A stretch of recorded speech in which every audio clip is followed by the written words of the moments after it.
Teka, sandali, kwento ko lang. Bago kami magpunta sa event, di ba kinausap na nito niyang si Paye sa phone? Huwag mo na ulitin. Yes po, Mami. Pangalawa, kinausap ni Ate Marie. Umiyak ulit. Hindi na po mauulit, Mama Marie. Pangatlo, kinausap ni Papa Odi. Sabi ni Paye, makikinig na daw siya.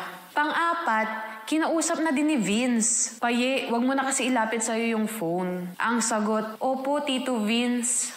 Pang-lima, bago siya matulog, sinabi ko mismo ha, Paye, baka makalimutan mo na naman yung phone mo ha, bitawan mo bago ka matulog. Ang dami ng paalala. Chinek ko si Paye at saka si Mikay sa kwarto. Pagkakita ko, hawak na naman niya yung cellphone niya na nakabukas at natutulog na naman siya, naiwan niya na naman sa kamay niya.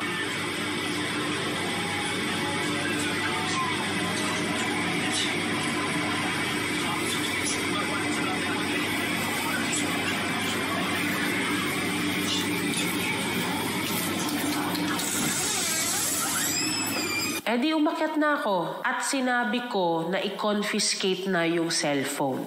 Bago tayo pumunta ng event, kinausap kita bababa na hanggang maayos, diba? Ano sabi ko sa'yo, kaya huwag na ulitin yan, diba? Ano sabi mo sa akin? Hindi mo na ulitin, diba? Ito ka kanino. Tulog ka ulit.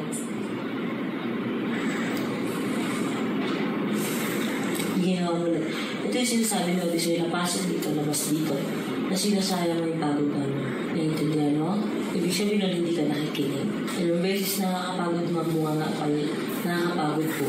Ano sabi ko sa'yo, Paye, binigyan ka ng magandang cellphone dalawa. Pero ganyan pa rin ang ginagawa mo. Ayun ma, kaya kung ano naman mga pindot ko na naman. Lalo na kasama mo si ka sa kwarto, hindi pwede yan. Dahil may kasama kang minor. Sinanay mo sarili mo ganyan, pati sa airport sila guys ka pinagsabihin. Diba? Hindi na ako pwede ma-stress kayo na ganito. Dahil lang sa gusto mo masunod ka. Akin ang dalawang cellphone mo.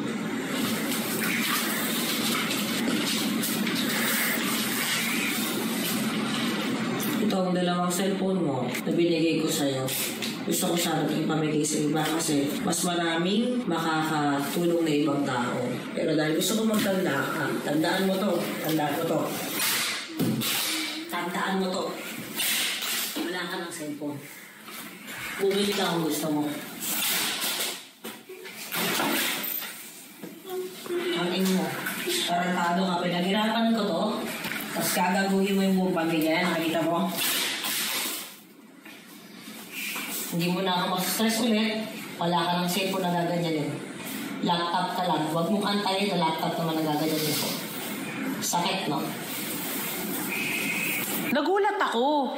Hindi ko expected na gagawin ni Tony yun. Ginawa ko rin yung veteran niya. Diyan siya nagtanda.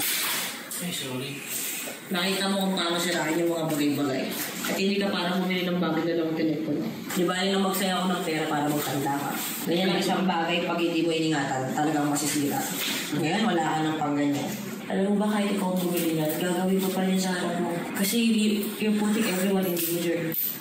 Not just yourself pala. May kasama ka minor sa bahay, biglang nalalive cellphone mo. Biglang ganyan. May airpods ka sa tenga, ganyan. Kayong mga gents ngayon, hindi kayo malay sa cellphone mo. Hindi kayo sumunod sa mga may cure sa inyo. At sa paligid, ikaw ang umiiyak, ikaw ang biktima. Ako ang nagsaya ng libo-libo. Ako ang bumili niya. Kami ang nauubos ng pasensya. Kami ang nai-stress. Kami ang paulit-ulit. Saan ka lugi? Sa wala ka ulit cellphone. Bakit? Sorry. Naalala ko, umilag si... Umilag si Oli. Sorry, Papa.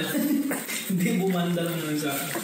Hindi ko napigilan matawa kasi naaalala ko si Odi na sobrang umiiwas siya dun sa bato ni Tony. Dala ng inis ko at ng emosyon ko. Ayokong makatama ng TV o ng mga gamit dun sa hotel. Kaya dun ko siya hinagis sa gilid. Hinagis ko siya ng hinagis dun. Kaso nawala sa isip ko, andun nga na pala si Papa Odi. Oo nga naman, baka siya yung tamaan ko. May pilay pa naman dun sa paa. Tumama ba sa'yo? Kasi ito ka po Sorry, hindi ko napigilan. Itong dalawang SIM card mo, tatabi ko to para kung nagkaroon ka ulit ng sebot at marunong ka na magpahalaga ng bagay. Saka mo ito makukuha. Kaya kung gusto mo makasap si Kiana, gusto mo gumawa ng mga something, mag-hirap ka ulit, mag-laptop ka muna. Magtitiktok ka, makitiktok ka muna sa anong cellphone. Kasi ayaw mo makinig eh. Baka this time makinig ka. Tara na, uwi na tayo para happy tayo lahat. Talagang sinadya ko yan. Sisirain ko ang data mo sa harap mo. Dahil hindi na ako pwedeng sumigaw palagi. Cut na kaagad. Diyan nagtanda si Tyronia eh. Malay niyo, umefecting kay Paye. Alam ko na gagawin ko para pwede pa din. Kasi importante ko rin kailangan naman. Sakto. Ito may S24 ko. Ito muna gamitin mo. O bakit? Kailangan na naman. Tawag. Kailangan ka namin tawagan. Kailangan ng ganun. Kailangan ng data. Yun lang naman importante. Pag makikidate ako, makikinyan ka. Ang importante, ito lang. Tsaka bakit tinatanggihan mo yan? Pwede, pang communication lang. O, ayun na. Hindi nga ako nagagalit eh. Sakto ibibigay ko sa'yo para pang communication. Kasi hindi naman po pwede. Napuntakin na. Pag may nangyari na to, hindi ka namin makontak. Eh di puntakin na, pinahirapan din namin sarili namin. Paano pag pupunta ka sa ganito, hindi ka namin matawagan? Kailangan pa din. Naiintindihan mo? O may Netflix dito, puntakin na. Pero dito wala ka masyadong pipindot-pindot. At saka mabilis siyang malupat. Parang magtanda ka, pero hindi nga naman po pwede na wala siyang phone. O ayan, may S24 ka. Sobrang zoom to pa eh. Hindi ko to ginagawa ng power tripping ako. Dahil gusto ko lang din makakas ako dahil sa kulit pa ako na nagwawala ako. Hindi pa eh. Masakit sa akin ang pinaghihirapan ko, sinisira ko sa harap.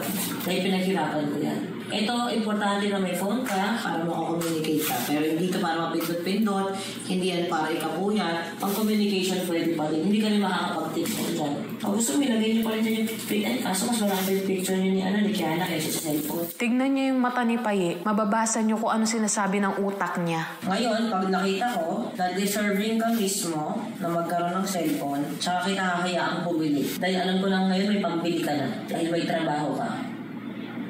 Naiintindihan mo?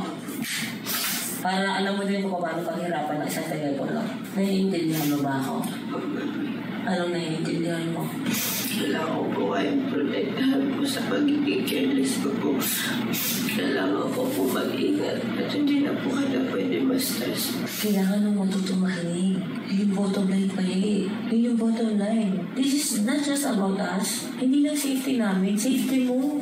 Paano ka mag-lead someday sa buhay mo kung hindi ka marunong makinig? Hindi pwede. Kailangan mo matutong makinig. Galit ka ba sa akin? Ano? Ano nararamdaman mo? Galit po sa sarili ko po.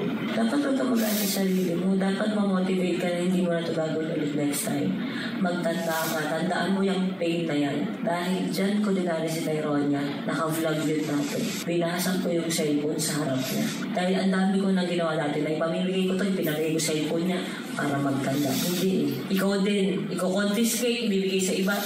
Kahit kotse, yung ginagawa natin, hindi ka natatanda. Sige, sirain natin sa harap mo. Wala tong pagganti Paye Si Papi noon ang nagsumbong kay Tyronia, binasag. Oh. Hindi naman yung ginagawa ko sa'yo, hindi. Sabi ko lang kay Tony na hindi talaga. Oo nga, si Papi ang nagsumbong. Yes. Kaya Oo. Ngayon si Ate Tatlong Maria beses niya naman. ginawa yun eh. Oo. Pero tatlong beses siyang pinalipas din ni Papi. May ganun din. Minsan naman niya iniiwan ang cellphone niya. Kasi baka pag dugtong-dugtongin mo, hindi. Ang intention ko lang ay ipakita kay Tony na hindi ka pa talaga ready. Kailangan ikino-confiscate na sa gabi. Yun Ayoko na ng confiscate kasi masyado na tayong past that eh.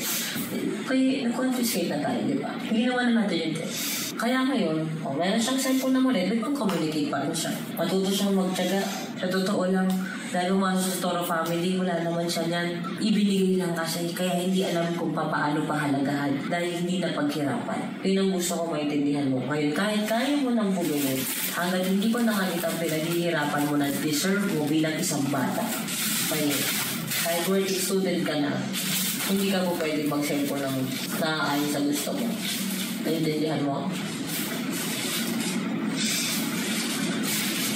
Oh, tara na. Sige na, uwi na tayo. Nasasaktan lang ako kasi napakasipag kong Gen Z. Sana ma-appreciate nila na kahit hindi ako nakikinig sa kanila. Tignan nila yung positive side na kahit bata pa ako, nagtatrabaho naman ako. Napapagod din ako. Kasi minsan, nakakabingi na din yung andami nila. Bawal to, bawal yan. Tao lang din ako at pwede akong magkamali. Kahit 100 times pa yan, alam kong kaya akong patawarin ni Lord. Hindi man lang ba nila naisip na yung iMessage namin ng girlfriend ko, hindi ko man lang na-back up. Yung drops ko sa TikTok na ilang oras ko din ginawa. Sana nag-warning na lang muna sila sa akin kasi makikinig naman ako. Kailangan lang nilang mag-antay kung kailan. Hindi lang warning ang binigay sa'yo, Paye. Isang libro ng instructions.